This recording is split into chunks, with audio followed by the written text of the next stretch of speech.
Welcome to the Calvin Symposium of Worship, held on the campus of Calvin University and Calvin Seminary.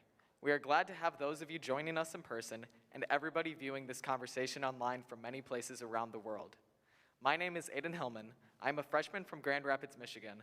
I'm studying religion and I am a member of the ministry leadership cohort. Today I have the privilege of introducing Maria Monteiro. Originally from Recife, Brazil, Maria serves as a lecturer in Spanish, a lecturer in church music at Baylor University in Waco, Texas, and as the music director at Primera Iglesia Bautista Mexicana, First Mexican Baptist Church in San Antonio. Before joining the Baylor faculty, she taught for 17 years at Baptist University of Americas, also in San Antonio. These roles and activities have provided the essential connection between her academic interest in church music and the practical involvement in the musical life of her present-day congregation. Maria will be in conversation with John Witvliet, who is the director of Calvin Institute of Christian Worship and professor of worship, theology, and congregational and ministry studies at Calvin University and Calvin Theological Seminary. Please welcome Maria Monteiro and John Witvliet.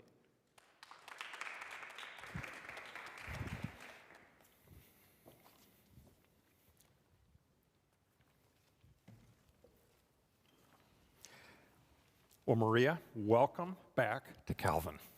Thank you. It's great to be here. Good to have you here always. And for those of you who are joining us online, I'm happy to say that we are providing you, our guest from Waco, Texas, plenty of snow. Mm-hmm. So a good taste of winter. That's what we expect when we come to Grand Rapids. Indeed. Well, today is really a celebration because we're celebrating together the fruit of research over many, many years that has come now together in the form of a finished dissertation, always the best kind, it turns out, as well as articles that are beginning to emerge from it. So we start right away with a hearty word of congratulations. Thank you very much. Always good to have you back, and now look forward to really delving into the fruit of your research. And to begin, I'm wondering if you could say a bit about your own personal journey, fascinating journey that really is an invitation for all of us to learn a great deal more about all the connections between North and South America. Many themes we'll have a chance to explore together. Well, I could say that I grew up in a divided household, but actually I prefer to say that I grew up in a very rich household because I was born and raised in Recife, Brazil, and the whole side of my mom's family was Baptist, which was very unusual. And then my father's family, Catholic. So in the house, we had both currents going and different values sometimes being expressed. I went to church with my mom all my life and got baptized when I was 11. But through the life of the household, we had family and friends that would come from different traditions. I went to Catholic school, so I felt very comfortable about being with many different people. And also, I think, valuing what each one of these groups would bring, instead of having this very sharp separation, which still exists in many places. In some areas, we consider Baptist, and then the other ones are not even Christian. Right. But I think I was able to see the rich traditions, the celebrations, the music, the parties, and the food sometimes connected with all of this. I got married fairly young, and then I came to the United States to eventually go to school. And to be was surprising to be here and now no longer be a kind of invisible minority the way I was in Brazil. In my elementary school, I think I was just the only Baptist, me and my brother, for most of the years I was there. People didn't even know what is that. It was not. But then I came here and I have professors who are in churches and singing in choir and practicing Protestant, and that was very different for me to be now in the mainstream. At that time, I was studying music history. But then eventually, I ended up in San Antonio working with the Mexican-American community and many Mexican immigrants, first as students, but also in a congregation. And that showed me another aspect of this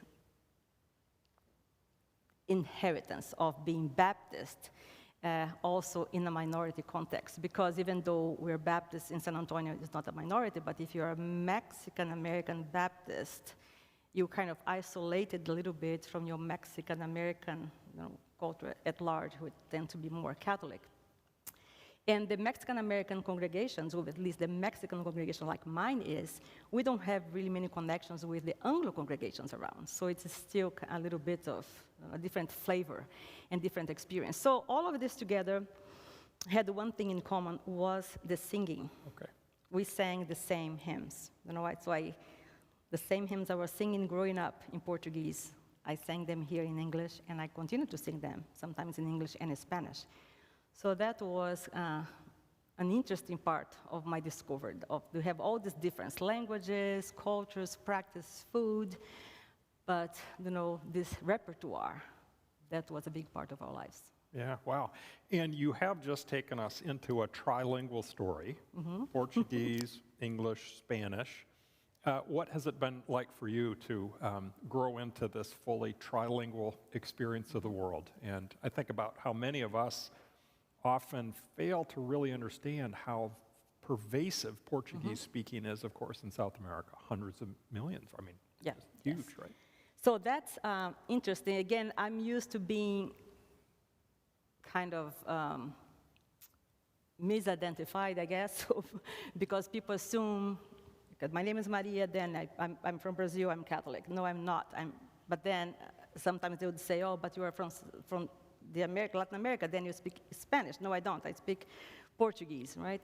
So, Brazil is kind of this big land in South America, but we kind of are isolated from the other side. And sometimes people don't understand why do we speak Portuguese?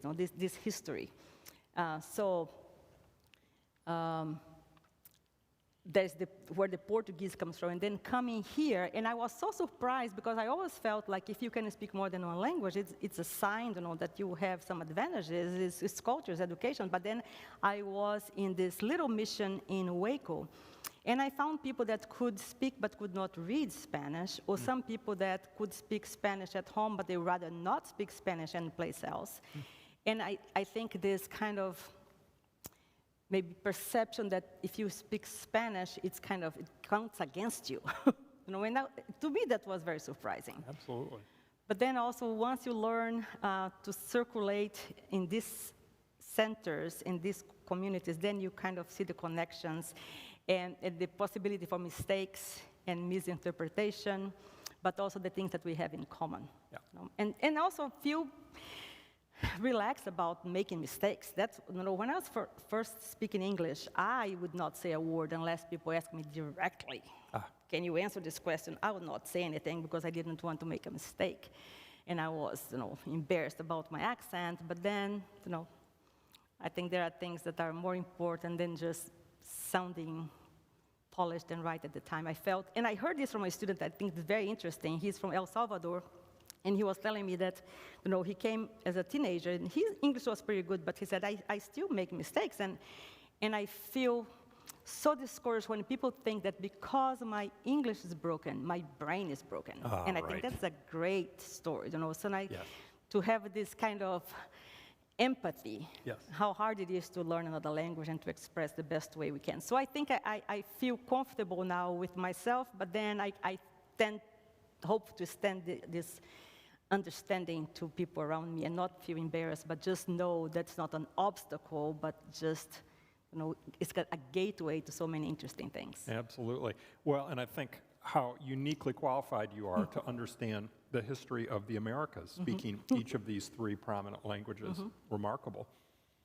Could you say a bit about the nature of your hometown? I was surprised to discover just how big that hometown is today, and I found myself thinking, I need a bit of a geography lesson about Brazil. So say a little bit about the nature of that and how that really becomes a part of the story, too. Yes, so I have actually, before I say things, I would like to show some images, maybe that's going to help you, because I think when we say Brazil, usually we see kind of the Christ the Redeemer, and that's Rio de Janeiro, that's not Recife, right? Yeah. You see the Maracanã Stadium, soccer, that's not Recife. But this is a view of Recife I'm looking at the city far away, but you can see it's right on the coast. Yeah. We have blue skies most of the time. The temperature is always, I would say, between, 68 and 90 all year round. I never had to wear any long sleeves until I moved here, so it's kind of bright and humid, but not extremely hot. I have some other views of what Recife is like. So this is part of the old city, downtown, narrow streets, traffic can be crazy, but we have a mixture of this influence in the architecture from the Portuguese and also from the Dutch, who were in Brazil for about 30 years in the 17th century. And there's another way. This is actually supposed to be the first synagogue in the Americas. When the Dutch came to Brazil, and specifically Recife, they brought with them the freedom to practice religion. And that was a very good news for Jewish people that were persecuted. So we have a great number of immigrants that came to Recife because they could now practice religion. And that has been kind of discovered very recently in Brazil. So you can now visit, and one of the oldest synagogues in the Americas. This is the interior of a church that may be very surprising. You walk in a busy street downtown, and you see this church is a Catholic church that has also been restored recently, and you can see the reach of the ceilings and the architecture, but just right encrusted in the middle of you may miss it if you just walk by. But the doors open, people coming in, and sometimes quickly saying a prayer, but also a big part of what it would be like to walk in the streets of Recife. Okay, this is the view of the sister city of Recife. That's actually where I go when I visit now, because my parents live there. So this is the city of Olinda, and it's kind of just a few kilometers separated from Recife, so a lot of people kind of can live in one place and go to the other. And you see, just in this picture at least, this one Catholic church, almost, if you take several pictures, every time you're going to see a new one. So there is a great number of colonial churches that were built in Olinda during that time. And you see the very tall coconut trees and a lot of green fruit trees all around. And one more picture. This church is right in front of where I went to elementary school. So this is kind of the streets that I was walking when I was growing up. Again, another Catholic church, Nossa Senhora do Carmo in Olinda. And one more. This is Solomon Ginsburg.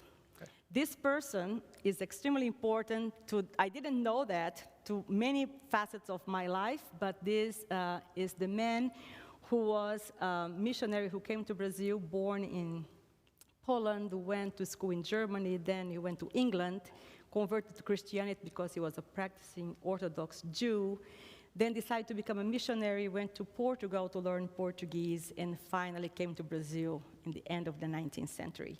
And he was an amazing man, very active and creative, and he is the one who published the very first hymnal that became the official Baptist hymnal in 1891, the one that stayed with us for 100 years. And that's kind of the anchor of my dissertation, my research. He was also pastor in my church and the founder of the seminary in Recife, and founded many, many churches in Brazil. This is a picture of the chapel in the seminary in Recife. We had a celebration of the life of some of the music missionaries who worked there. Southern Baptists decided to send missionaries that were exclusively in charge of teaching music, and they had a great impact on the formation of many people in Brazil, because they have students coming to the seminary and going everywhere, but also they themselves were members of local congregations. So they could interact with the people and then be in charge of forming many of these students who would go out in many parts of Brazil. And one more. This is a Baptist church in Recife. So it's an older building, but you can see it tends to be pretty crowded. People sit very close together. And it was a special Sunday when this missionary was preaching there. He had been a music minister in that church for many years. That's Igreja Batista do Cordeiro. And this is the final view of Recife. So all of these things and buildings and people circulate among this, and you can see there is the ocean and there is the river. Actually, the nickname of Recife is the Venice of Brazil, because there are all these rivers and bridges. And it used to be that a long time ago, people had to go into boats. There were no bridges. So that's Recife. That's where I grew up. I'm feeling the pull toward travel there, Yes. especially on a cold day in Michigan. Yes. But wonderful. And along the way, to see these remarkable people that are a part of your dissertation. So let's talk a bit about your research now. On the one hand, it's about a book and the history of a book, but it's also the history of these remarkable people, and that interaction is part of what we can explore together. Say a little bit about the book itself, because it is an amazing story that unfolds. So as I mentioned, Solomon Ginsburg was this missionary. He actually wrote his autobiography, and he called it A Wandering Jew in Brazil. Okay. And there are many interesting stories, but among the many things he did, he decided to publish a little booklet containing only 16 hymns, just texts. And that is what became what's called Cantor Cristão. That's the name he gave, and just literally means Christian singer. Okay. And this hymn book that he printed privately at first, he began to sell it, and eventually, once the Brazilian Convention was established, the Brazilian Convention adopted this as the official Baptist hymnal.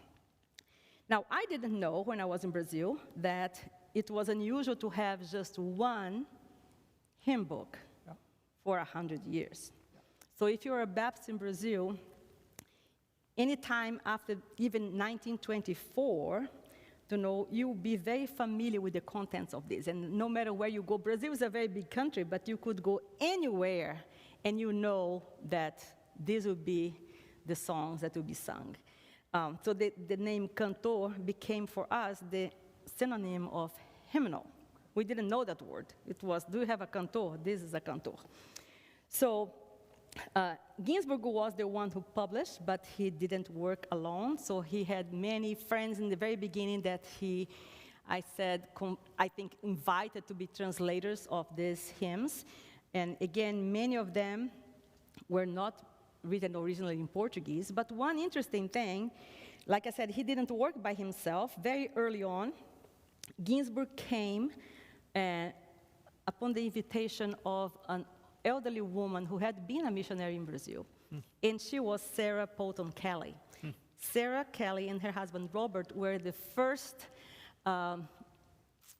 people who published a hymnal, and this is actually, they only have very few editions, Salmos and Hinos. He was a self-supporting missionary, he was a doctor, and they founded actually the first evangelical church in Brazil, in Rio de Janeiro. And very soon, it was interesting, they began to publish hymns because they felt this would be a good way to extend the reach of their ministry. When she was back in England, when she was a widow, she was looking for somebody who would take their place in Brazil. And Ginsburg was the person who went. He traveled to Brazil in a ship along with another evangelist from Portugal that was also the son of British citizens, who was an evangelist, Henry Maxwell Wright, who spoke Portuguese fluently because he grew up in Portugal, but also speaking English at home. So when Ginsburg got into Brazil, he could not speak Portuguese very well still, so he became kind of the usher for Henry Maxwell Wright. Henry Maxwell Wright would preach, and he was supposed to be a wonderful preacher and singer. He would translate hymns and compose many hymn texts, and he would usually sing during his sermons.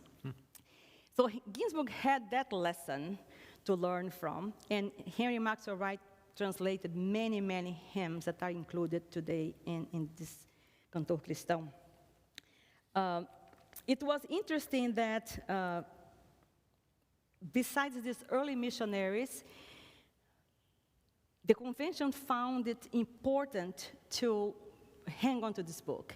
And one thing that I know is not necessarily exclusive of Brazilian experience, I have seen other places where they have missions that this was done, but this idea of actually eventually printing the Bible and the hymnal together.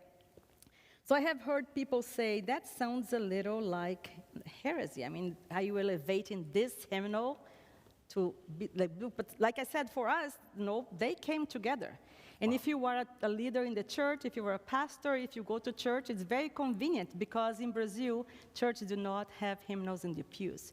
You have your own copy of this book, which adds, again, a different dimension of relationship. So it's not just about knowing these hymns, but carrying the book itself and having your own copy, like I was sharing with you, this is my own copy when I received in my baptism.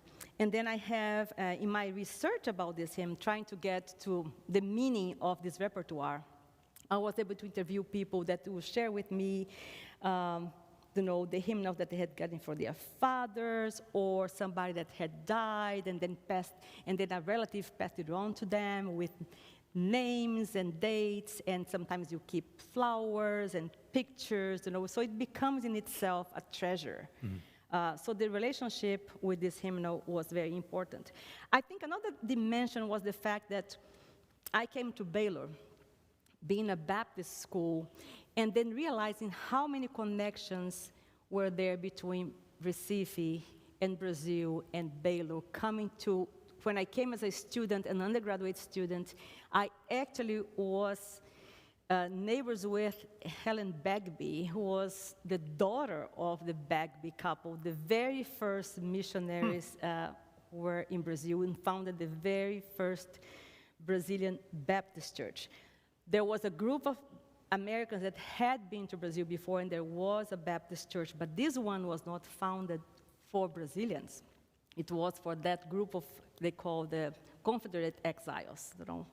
They were not very happy with the results of Civil War, so they came to Brazil and they could have slaves there. That's a big part of that story, but eventually, then they decided to reach the people of Brazil, and I was able to be friends with Helen Bagby, herself the daughter of the Bagbys. I also met Dan Bagby, the great-grand nephew, I guess, of this family. So all this connection that I found, pastors that had come to Baylor to study religion, to prepare for ministry, and then went back to Brazil. So all these things that to me were not, concrete. But then here I was walking in these streets and meeting these people. And when I said I'm from Brazil, so many people there had a friend who was a missionary, a friend I have visited there, and there's somebody in my church that is a missionary. So kind of realizing that our words were so close, and I didn't know about this connection before. It's an amazing story, and then to think about this 100-year publication record. How many different editions in that time of this 37. one book? 37 editions of one book over 100 years. And then the inspiring ethnographic insights that came from your research that revealed, as you suggest, all of these deep personal connections. And I started to think about how profound that is, the connection between what you would sing in church and then what you would cherish at home, and the stability over time, and that theme of identity and music and identity that came through so clearly. What was it like for you to lean into that in these conversations that you had? I mean, it feels to me like quite a treasure that you were unpacking. Once I decided that this was going to be the center of my dissertation, it was very interesting how many people would volunteer to give their own perspective on this book when I was back in Brazil. So every time I mentioned I'm studying Canto Cristão, and they would say, oh, this is our beloved hymnal. Because, like you said, 100 years, and then we finally had a second one. So we will talk about that in a little bit. But to know that, for example, this very popular edition that was also a favorite of many, just the text, that you can easily carry in your pocket. People that had recently joined the church, they didn't know this whole repertoire. Many could not read music. but they could also interact with the text, understanding, there was something important here that I could learn about my new faith. I could learn about the life of the church, how to relate to each other. What is my mission? I think one thing that was very interesting is how we that were the missionized immediately understood that we were also missionaries. So I think this view that we received everything and then you just repeated, and kind of copied everything. I think the people in that context I don't think they were behaving that way. They would receive the gospel, and I think with the guidance of the Spirit, they were also able to interact with this repertoire the best way they could, and I think make choices. Another thing that I found in this repertoire is that when I came here, even though I knew many of these hymns, they were not the same hymns. Every congregation would have their favorite. And there were many hymns that I know are in here now, and I said, I don't remember that. I have sung that in English. Oh, but it is here, but I never sang that in my church. And also to find hymns that have been forgotten here, but for some reason they have a great meaning for the people in these mission areas. Like in Brazil, and I see the same thing in San Antonio with members of my church that have also learned these hymns from their grandfathers, and they have these connections when they were back in Mexico. So when we sing these hymns Sunday morning, I think we create this very special place that people can be with their departed relatives. They can think of and people have told me that, this brings me back to hearing my mother sing as she's working. And these hymns were their hymns. Nobody was asking, who wrote that? Is it an English composer? Is it, an American poet? I mean, these things were not that important. But I think the context that message was preached, the possibility to sing together. And I think about that. You travel all over, and wherever you are, you just need to say the number, and people know exactly what you're talking about. In my interviews that I concluded for my dissertation, many people would say that, the very first hymn I learned how to play on the piano, and they couldn't quite remember the title, but they would say the number, and then we know, I know, that's the easy one. Or they would say yes, and I can always hear my father singing, 328. So it sounds like a different language, but this had become, just like we memorized, John 3:16, and people would refer to these hymns like that. So that shows, I think, the depth of this identity with that. And one thing that I found interesting, I was not really aware of that before, is how it was really part of being a Baptist. We were in the middle of a majority Catholic country. And depending on where you are in Brazil, I think different denominations have more importance. The Baptists were pretty much in many places, but I didn't know that other Protestants would have their own hymnals. I just assumed this is the hymnal. And I think this also solidified this identity. You were a Baptist, and you not just hymns from this hymnal, but you sing. My friends around in school growing up, people don't have this habit of singing together, singing like choirs and sitting around the piano and singing. This was a very Baptist thing, I think, or at least Protestant. In my case, Baptist. In my region of Brazil, I would say Baptists and Presbyterians were the strong denominations. We have a congregational church that's there, but has been pretty much the only one I know of.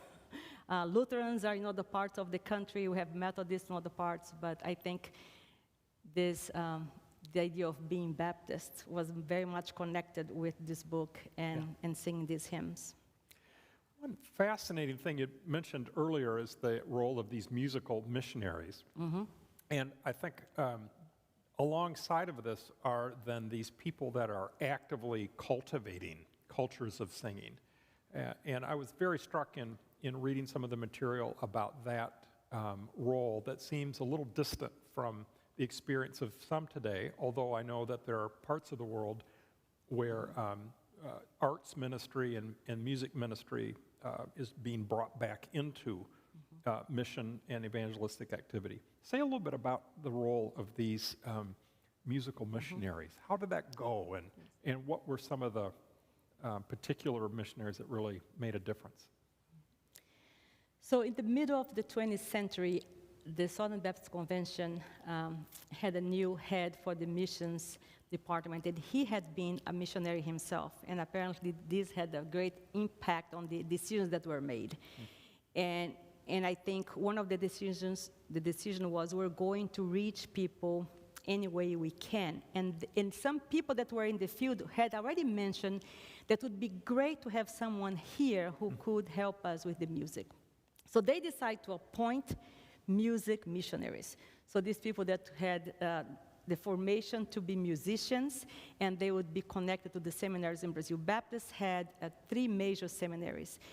Brazil is such a big country that they called these different fields. There was the northwest around the Amazon region, the north Recife on the northeast coast, and then the south in Rio de Janeiro. So soon they begin to appoint some of these missionaries. In Recife, because had a seminary right there, received several of them. Fred Span was one of the very first, who was there for 30 years. That was his only place of work in Brazil. And he developed the music department of the seminary. And he realized that he needed to do the work there in the seminary, forming the students and decide what kind of course should we teach the students who come, many of them without any foundation in music. And in Brazil, the seminary, at that time, you did not have to have college. You come from high school into seminary, so they had to kind of cover a lot of territory to prepare these students who wanted to be music leaders in their church. So they have the work to do there, and he mentioned that he could not have done that without the Brazilians who were working there. So he had the people there who were teaching theory and piano and voice and conducting, and he would just try to see how he could organize that work to be a model for these students once they leave seminary to go and do the work. So he established he didn't found it, but he actually had a great role in expanding the seminary choir. And he also saw that choir as a big tool of missions. So not only to recruit students to come to the seminary, but also to preach and to use the appearance of the choir all over Brazil as a way to preach the gospel. And he was able to get into regions that many places there will be no kind of a strong welcome for the perceived need of a missionary, but he has great experience of going to places that sometimes there was not even electricity, and the choir would keep on singing, and then they would invite the people around, and the Christians who were already there, the Baptists especially, would join in and sing these hymns. So this work that he did was very important. Also alongside choral anthems and hymns, but also arrangements of folk music from Brazil, and kind of trying to say this music is also good music that can be, experienced and enjoyed by people, even people in the church. So he was doing that work, and eventually he said he needed someone to help him, and he was able to invite Ralph Manuel. Some of you may know him. He is a well-known composer, very different personality, but they complement each other, I think, very, very well. So Ralph Manuel is actually one of the last ones to be appointed as a missionary musician.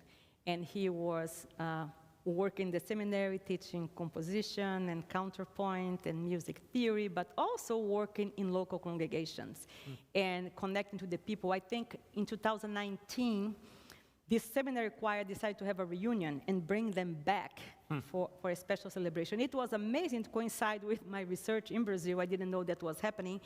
But to be able to see these 2 men back where they were for this big part of their lives, and the connection they had made with the students, and how they related to them, and how they were admired, and how grateful the students were.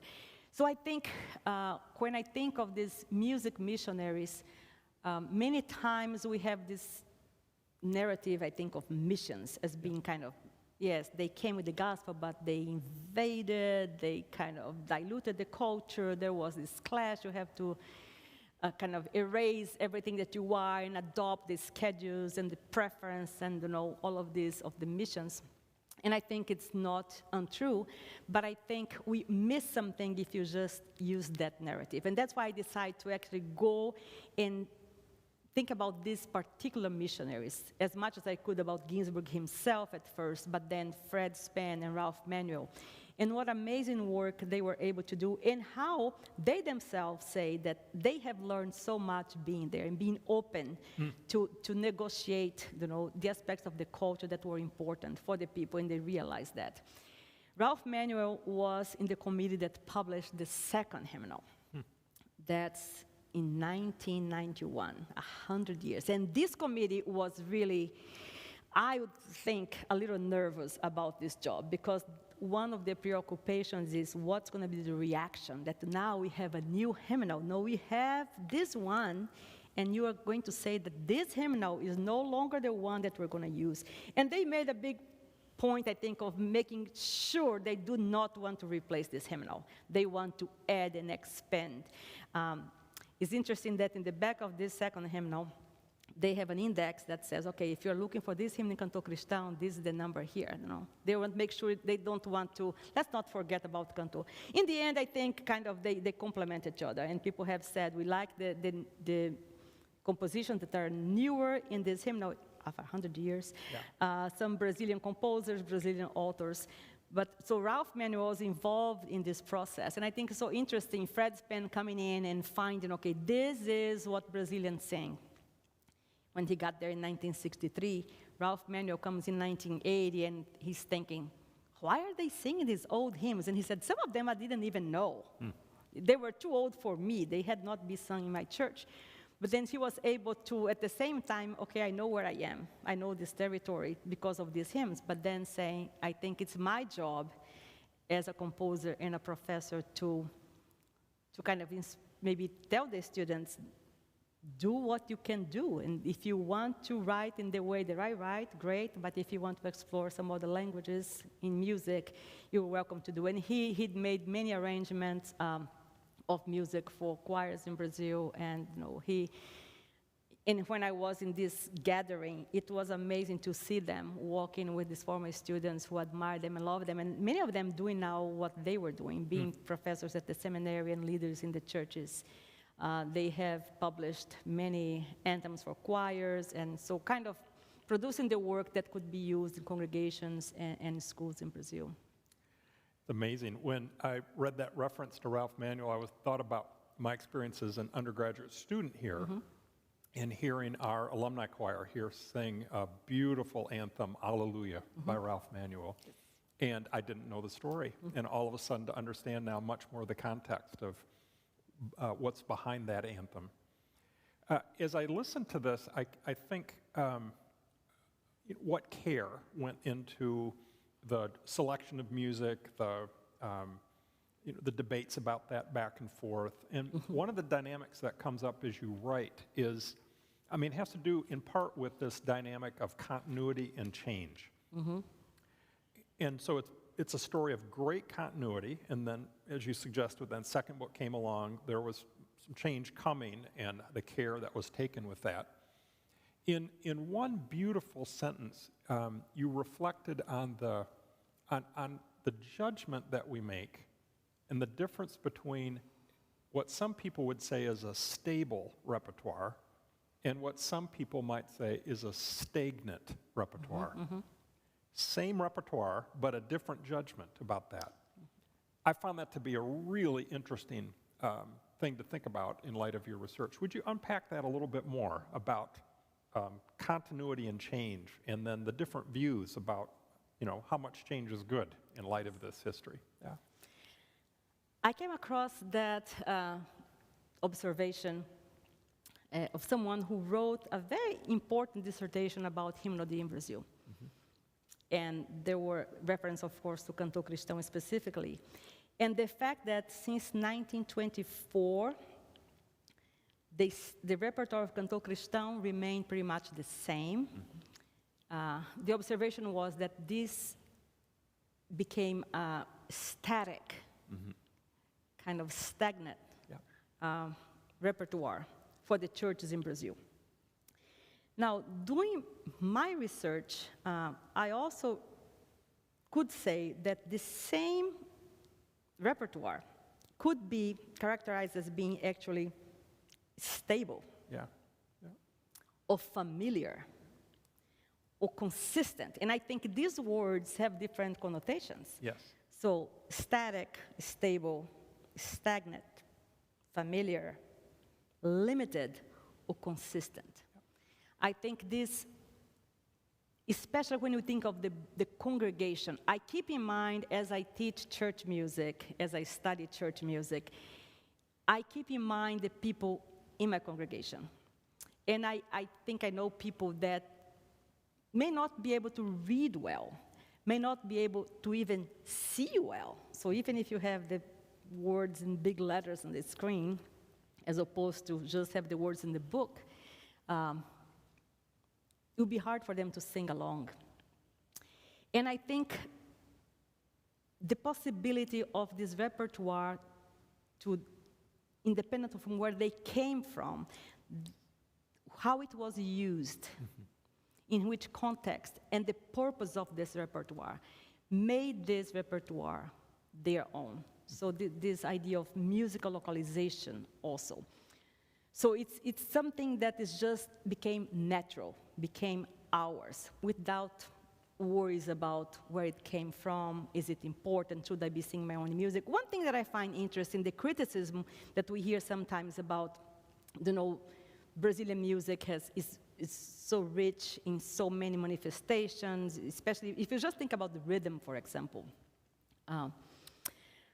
But the church culture in Brazil, and I'm not just saying, Protestant culture. If you go to a Catholic church in Brazil, throughout the same time, they were not singing samba in Brazil. They were not singing frevo and forró. So when I think that the idea is the Protestants were the one who said this is not appropriate for church, well, this had already been decided before, in a sense. We kind of knew, well, if you want to dance samba, this is where you go, but when you go to church, that's not the place to do it. So I think it's important to keep in mind that when the Protestant missionaries came, the mid-19th century, and then the Baptists came later on, a little later in the century, they were not displacing, this kind of, let's say, pagan culture or some indigenous culture that was there. Brazil was a very Europeanized country already. Many people don't know that Brazil had an empire, and the first time a royal family from Europe crossed the Atlantic to the New World, it was the royal family of Portugal coming to Brazil, fleeing from Napoleon.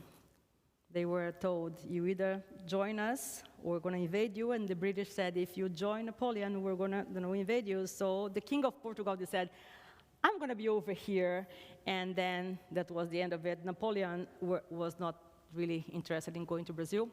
So the coming of the royal family in Brazil becoming an empire, really, in bringing with it all that could be brought, kind of try to replicate Europe. So people were, speaking French, and they were reading philosophers, and there were artists coming.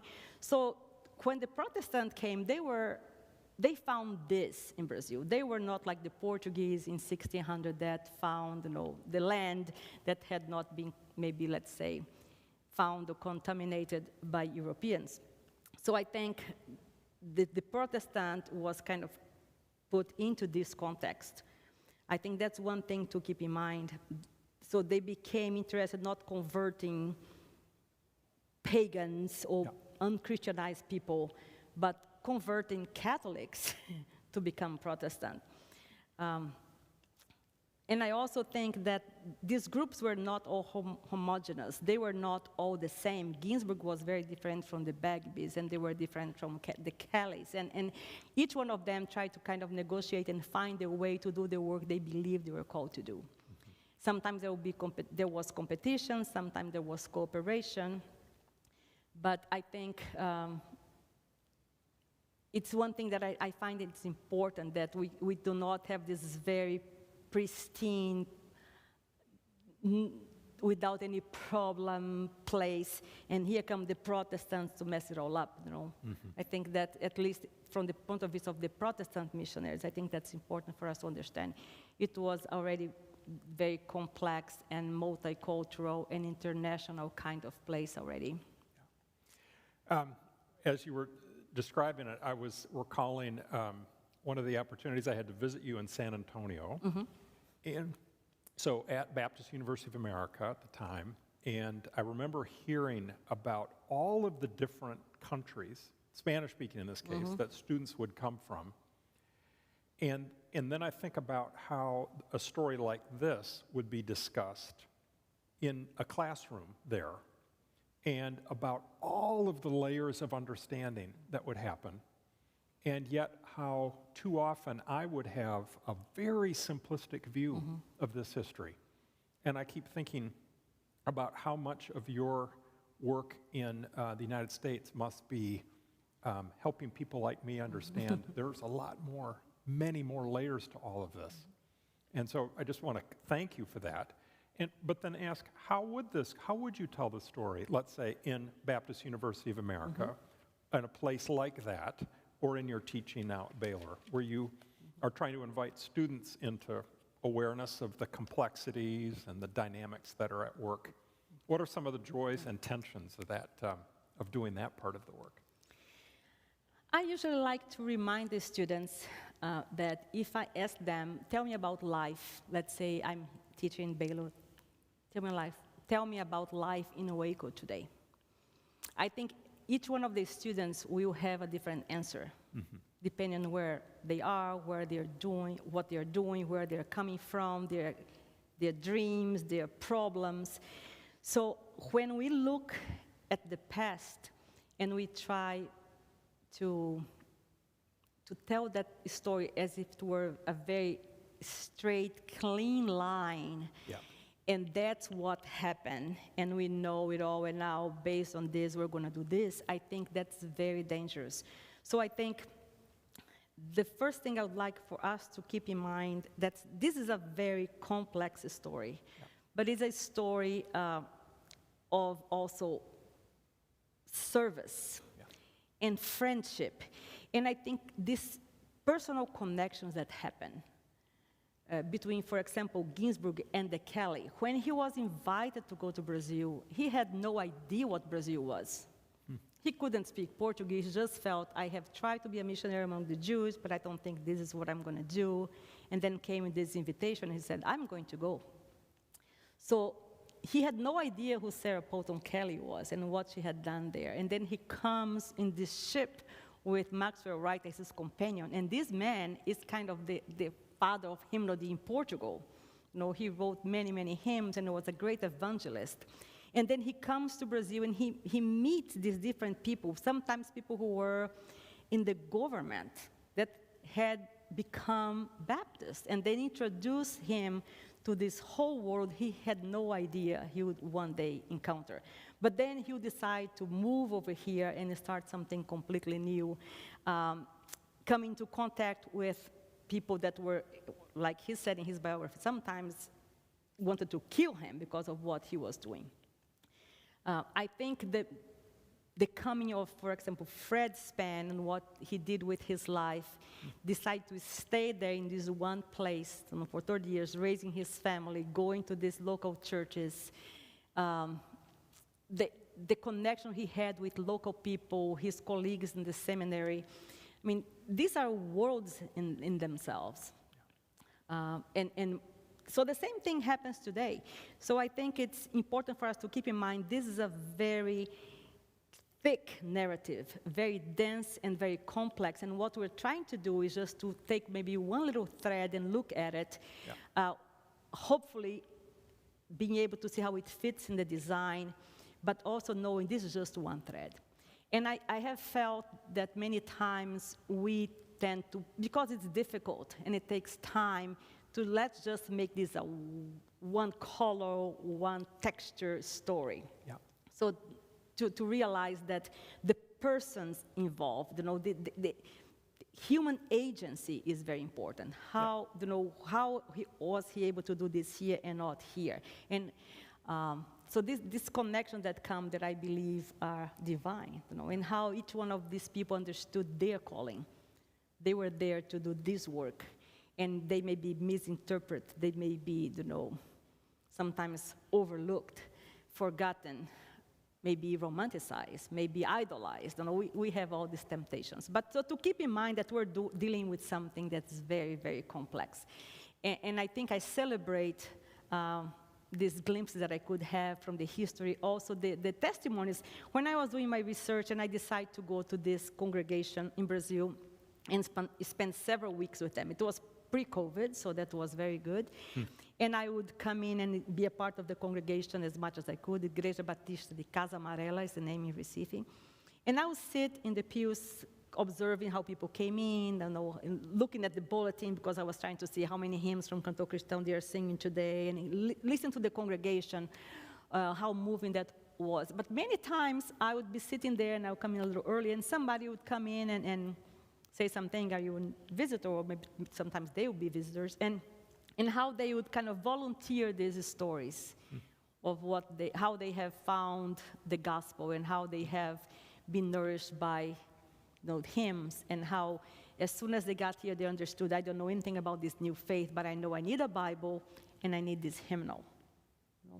And I think this, especially many of these elderly people who knew these songs from memory, they still can sing it, they knew the numbers. I think this generation now, 30 years from now, what songs will they sing from memory? What has been implanted deep in their hearts? I mean, we have the advantage of, it's kind of a finite, not limited, but finite repertoire. Okay, I have these hymns, this is what I need to learn. But now that we have, 100 flourishing every day, how do you make a choice of what is going to be nourishing, what's going to be worthy of being part of these songs that are going to be in the hearts and minds of the people? Yeah. One of the lessons, I think, has to do with the size of the repertoire.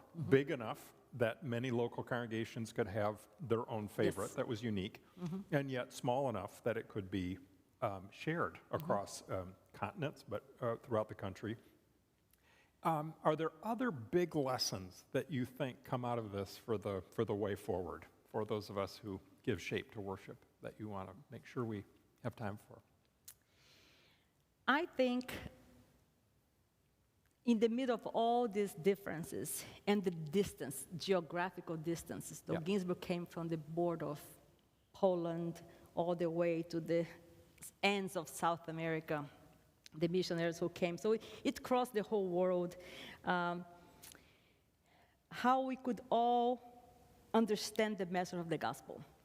So the centrality of this message that is able to build bridges that can cross, oceans, but also across time. So here I am in 2022, thinking about these hymns that were first published in 1891, and they were already, some of them were written then and there, at least the words, but how they have I feel a connection between what I know and what I value with the time also. So I think, not to think that we are alone, I think to have hope that we never know where we're going to go. And I think the church is God's idea, is God's creation, and we're just called to play our part. But I think understanding the power of this gospel, the gospel that will move these people in these different ways from different places, but also all coming together in great allegiance to Christ, but also the local church. These communities that come around the message and around these practices of sometimes singing together. So I think this is very important, the centrality of Scripture. And not ignoring the formative power of the songs that we sing. This is something that's going to be with some of us to the end of our lives. And how do you choose that if you are in the position of deciding? You know, how do we involve everybody? Like I mentioned to you, the people in my congregation that I try to have in mind when I'm thinking about, you know, these great issues and reading these scholarly works about church music and hymnology. I'm thinking about that person that has come to me and said, can we sing that hymn? And after the service say, I just love the beautiful songs we had this morning. So the human aspect of what we do, I think this is important. As we move toward the close of our conversation, I do want to ask you, is there a particular song, a particular number that stands out for you in your own story? Yes. I think I have two numbers. So 328, if you are a Baptist in Brazil and you know Canto Cristão, you know what I'm talking about. And I have talked about that many times, is the hymn that talks about Jesus calming the storm. And I found it interesting that many people here, at least in the Baptist world that I'm familiar with, they have told me they grew up singing this hymn, but apparently the last time it was in an official Baptist hymn was 1940, and it's called Peace Be Still. Okay. You know, it was surprising to me to come here, and the first time I decided to sing that in my congregation, not knowing if they knew because I was new at the time, and in the Mexican Baptist context, we have two hymnals here, and this is the 1959, it's not in the 1978. So I said, I'm going to give it a shot and see what's going to happen. So I announced we're going to sing this hymn, and I could actually hear, wow, you know, it's like, they have the same connection to this hymn. So 328, Peace Be Still. In the Santo, Santo, Santo, by the way, it's included, and you can sing it in English and Portuguese. And I think number two, which is a setting of a psalm, and it's a very short one, but has become kind of our family hymn. So when we go back to Brazil, my husband and my daughter and I, and we have family reunions, we sing that at homes, and we sing in celebrations. When my daughter turned 15, you know, it's a big thing. So we had this big celebration, and my father, who did not grow up Baptist, afterwards he said, I felt like I was in heaven, you know? But this is, and many people commented, they said, how long did you practice? So we didn't. We just, you know it from memory. So wonderful. These are, and we can, if we were Brazilians here, you know, Baptists, we could just sing it now. But I will say, on behalf of all of us, thank you. The enthusiasm and love that comes through for God, for these songs, for Brazil, but also for the students you've had from so many different places, the person in your church that you're caring for. It's infectious and it's contagious. And I think our prayer is that all this good historical work connected that you do too now with the teaching of current students will lead to that kind of overflowing love just continuing through the Spirit's work to be contagious in their lives too. It's a joy to talk with you. We will put references on our website to these works and to an article that has come out of your dissertation already, and we know that more is coming. So it's with great gratitude we say thank you. Thank you, Maria. Please join me in saying thank you. thank you. Thank you very much.